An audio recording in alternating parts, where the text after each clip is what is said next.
नीतीश कुमार मांगे हमको कौन कौन मंत्रालय चाहिए। नीतीश कुमार मांगे कि अभी 18-19 बरस से खून चूसने से मन नहीं भरा है, 5 वर्ष और हमको मुख्यमंत्री बनाओ। लेकिन नीतीश कुमार ने ये नहीं कहा कि बिहार में 30 गो चीनी मिल बंद है, इसको चालू करोगे तब समर्थन देंगे। देश में कौन उद्योगपति का दम है कि मोदी जी कह दे कि जाके चीनी मिल चालू करना है, वो ना कहेगा भाई? कोई कहेगा? लेकिन नीतीश कुमार उबतिया भुला गए। नीतीश कुमार भुला जाते हैं जब बिहार के बच्चों की बात है।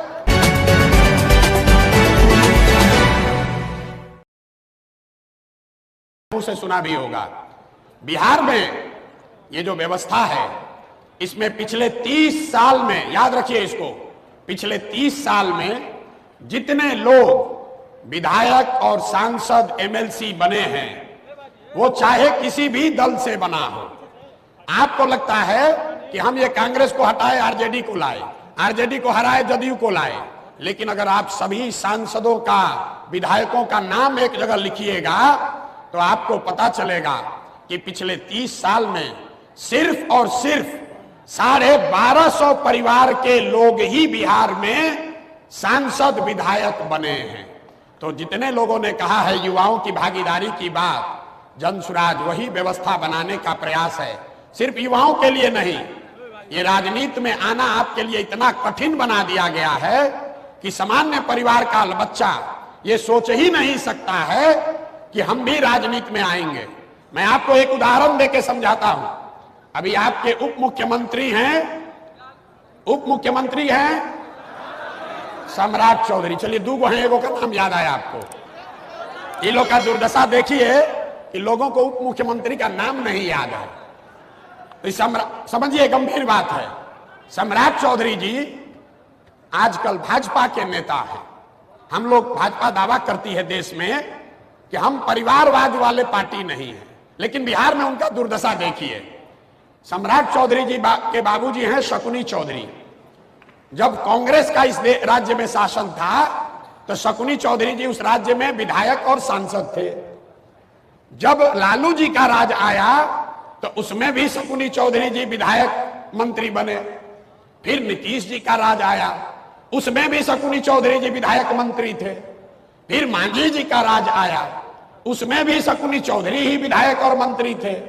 अब ये भाजपा वालों को मौका मिला है तो इनको भी कोई दूसरा कुशवाहा परिवार नहीं मिला, इनको भी उन्हीं का बच्चा मिला है। यही आपको बताने के लिए ये समझा रहे थे। हमको उनसे कोई व्यक्तिगत लाग नहीं है। आप अपने क्षेत्र में जाइए और आप पाएंगे कि हर विधानसभा में 3, 4, 5 परिवारों ने सांप के तरह कुंडली मार के उस पर कब्जा किया हुआ है।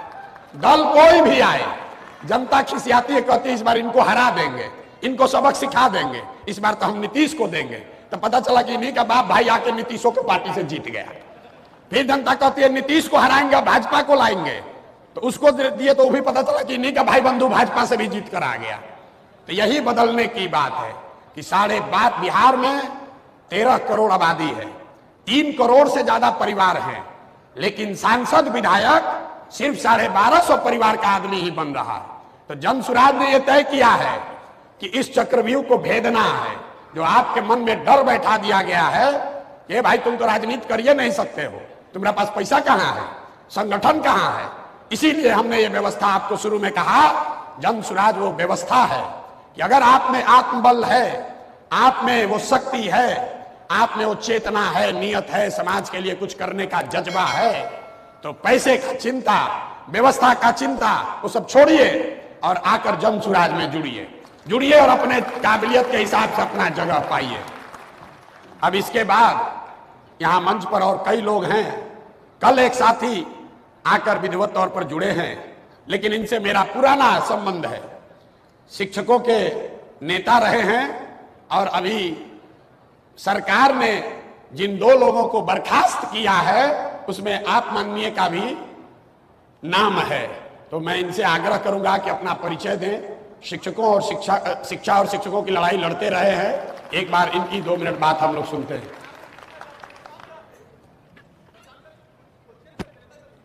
बिल्कुल, अब 2 घंटा सुनेंगे, यहीं बैठे हैं, बोलिए।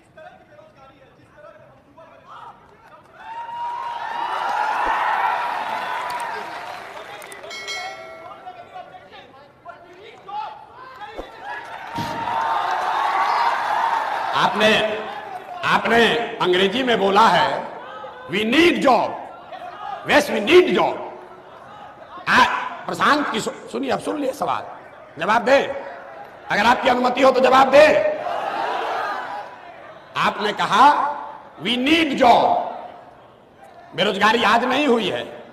अब आपको ये नौकरी का लॉलीपॉप दिखाकर ठगने वाले लोगों के बारे में एक आंकड़ा देते हैं, उसको समझ लीजिए। पूरे बिहार में 75 साल में चपरासी से लेकर मुख्य सचिव तक अगर जितने भी लोग नौकरी में, सरकारी नौकरी में हैं, सबकी संख्या को आप जोड़ दीजिएगा तो वो संख्या होती है 23 लाख। 1.97% लोगों को ही सरकारी नौकरी बिहार में मिला हुआ है। और आपको ये सब जवाब दिखाया जा रहा है कि हम आएंगे तो 10 लाख एक के बार दे देंगे। आप लोग पढ़े लिखे लोग हैं। 75 साल में 30 से ज्यादा सरकारों ने मिलकर 23 लाख नौकरी ही दिया है बिहार में। जाकर पढ़े लिखे आदमी है, चेक कर लीजिएगा। और लोगों को बताया जा रहा है कि हम तो साले भर में 10 लाख नौकरी दे देंगे। 98% बिहार के लोग, उनको सरकारी नौकरी नहीं है और बहुत हद तक उनको मिलेगी भी नहीं। लेकिन रोजगार जरूर होना चाहिए। उसको समझिए क्यों नहीं है रोजगार। रोजगार इसलिए नहीं है, यहां से पलायन इसलिए है कि यहां पर रोजगार के जो संभावनाएं हैं उसको करने के लिए जो साधन सुविधा चाहिए, पूंजी पैसा चाहिए, वो आपके पास नहीं है। यहां बैठा हुआ जितना युवा है, आपको नौकरी नहीं मिले कोई बात नहीं है। अगर आपको खेती करने में मन नहीं लग रहा है कोई बात नहीं है। लेकिन अगर सरकार की ओर से आपको 5 लाख, 10 लाख, 2 लाख ऋण मिल जाए, कर्ज मिल जाए सस्ते दर पर, बिना किसी गारंटी के, बिना जमीन गिरवी रखे हुए, तो यहां बैठे हुए बहुत सारे लोग वो कुछ ना कुछ अपना रोजी रोजगार कर लेंगे। पूरे दुनिया, ताली मत बजाइए, पहले समझ लीजिए। पूरे दुनिया में लोगों ने रोजगार वैसे ही पाया है। अब आपको वो पूंजी यहां क्यों नहीं मिलती है ये समझिए। जितने लोग अभी अंग्रेजी में ही बोले हैं, बहुत अच्छा लगा। चाहता हूं मैं कि बिहार का हर लड़का अंग्रेजी में बोले।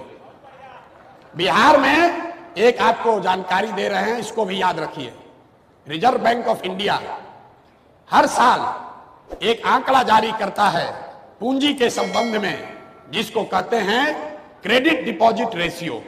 मतलब बैंकों में आपने, हमने कितना पैसा जमा किया और बैंकों ने उसके एवज में आपको, हमको, सबको मिलाकर कितना पैसा वापस रोजी रोजगार के लिए दिया, घर बनाने के लिए दिया, गाड़ी खरीदने के लिए दिया, पढ़ाई करने के लिए दिया। इसको कहते हैं सीडी रेशियो।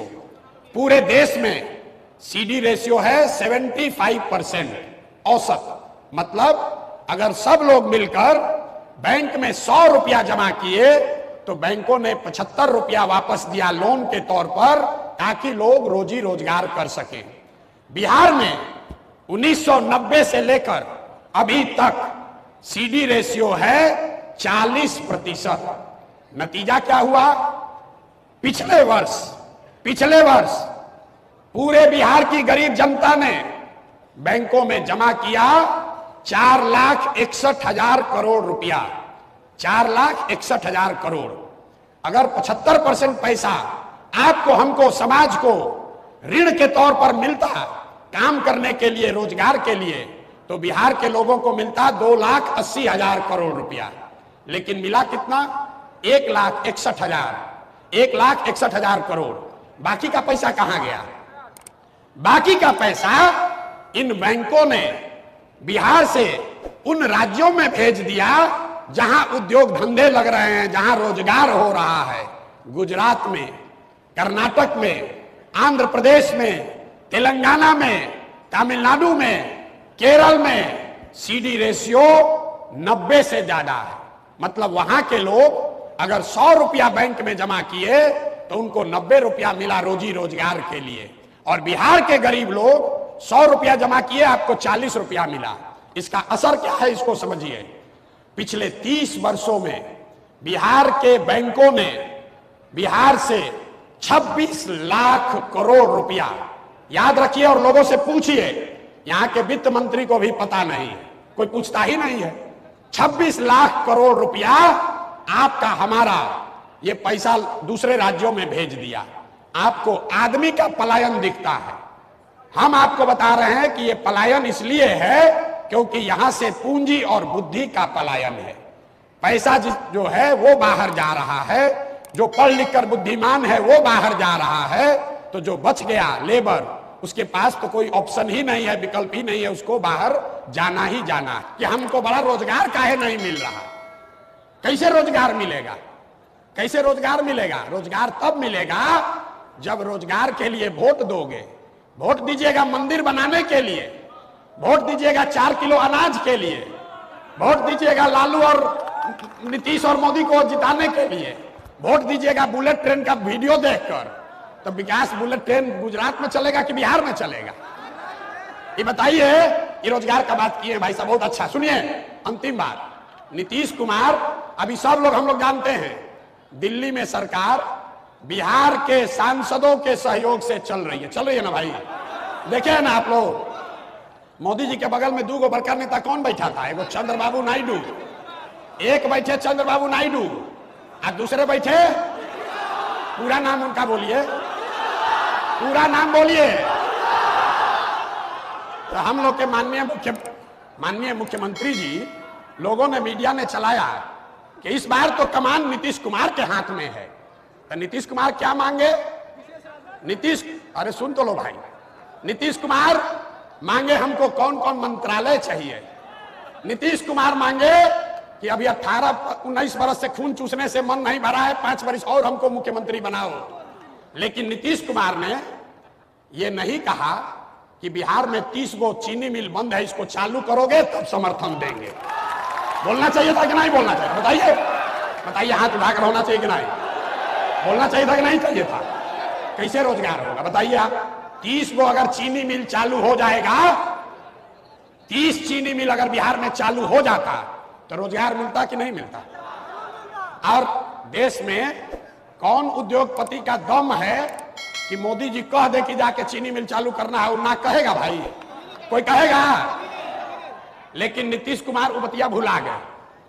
नीतीश कुमार भुला जाते हैं, जब बिहार के बच्चों की बात है तो वो भूल गए। अपना मंत्रालय मांगना याद है कि किसको मंत्री बना दो, 2 गो कैबिनेट चाहिए, 6 गो राज्य मंत्री चाहिए। अरे हम लोग को 30 गो पहले चीनी मिल चाहिए ना भाई? अगर आप गलत नेता चुनोगे तो खड़ा होकर हमको सवाल करके आप डरा नहीं पाइएगा। हम तो गाँव जाके सवाल लोगों का दे रहे हैं जवाब। अब जब माइक दिया जाएगा तब बोलिएगा। और इसके बाद 2 बजे से रात में 2 बजे तक हम शेखपुरा हाउस में बैठे हैं। जिसको भी इच्छा हो आकर व्यक्तिगत तौर पर भी आप सवाल जवाब कर सकते हैं, कोई चिंता की बात नहीं है।